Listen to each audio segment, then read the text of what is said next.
Premier sommet européen post-Brexit. Sans la Grande-Bretagne, les 27 vont pouvoir aborder plus sereinement la question de la sécurité, de la protection du continent face au terrorisme. L'Europe est trop timide face aux défis de l'immigration et de la croissance, a déploré Matteo Renzi au lendemain du sommet de Bratislava. Mais certains analystes estiment que cette colère envers l'Europe est surtout dictée par un calcul de politique interne à quelques semaines d'un référendum crucial pour son avenir.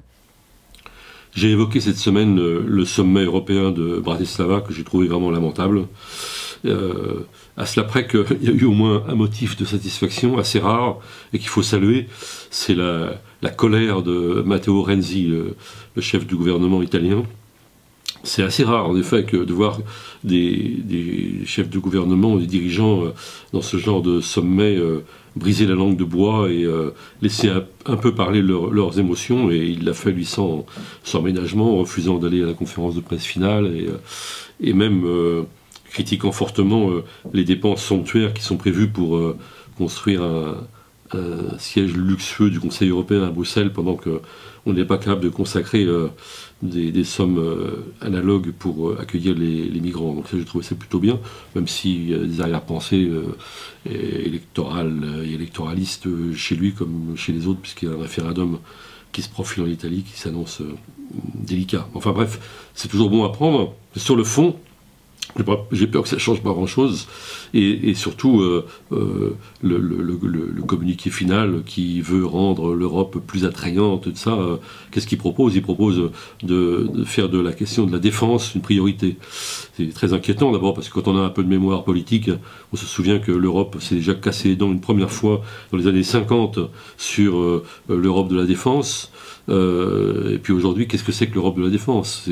Est-ce que c'est une politique du canonnier au Moyen-Orient, en Afrique? Est-ce que c'est s'organiser pour repousser les migrants sur les côtes africaines ou moyen-orientales? Enfin bref, en tout cas, c'est une Europe défensive, donc une Europe hostile qui se prépare, et je doute fort que ce soit ça qui, disons, réenchante l'Europe, alors que, évidemment, c'est la question sociale qui pourrait rapprocher les citoyens de l'Union européenne, et ça, il n'en est pas question. Hein.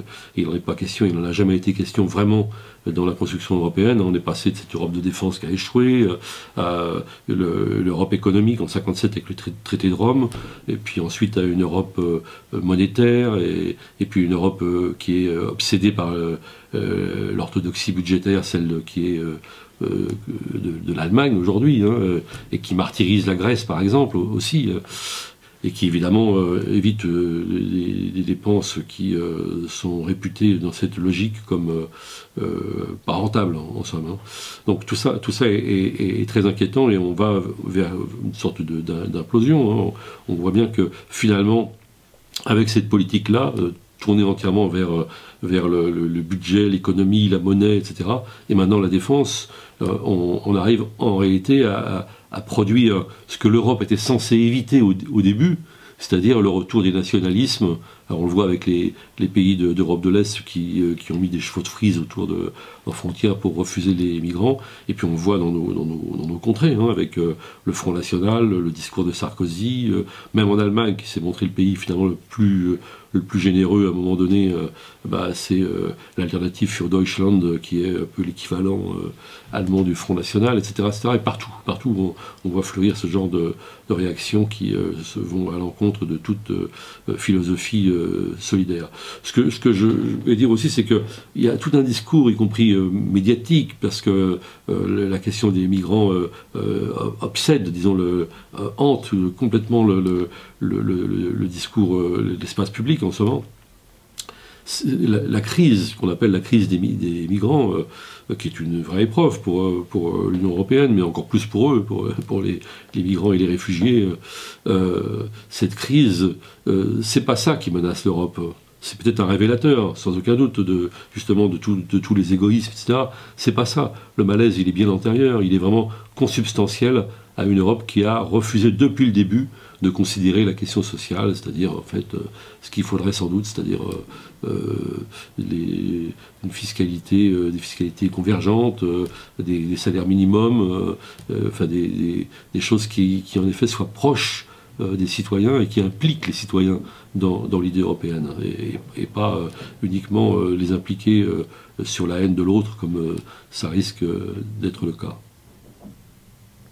Alors cette semaine on a dans Politis un beau dossier, je crois, très fort sur ce qu'on a appelé le cas du siècle avec le CICE.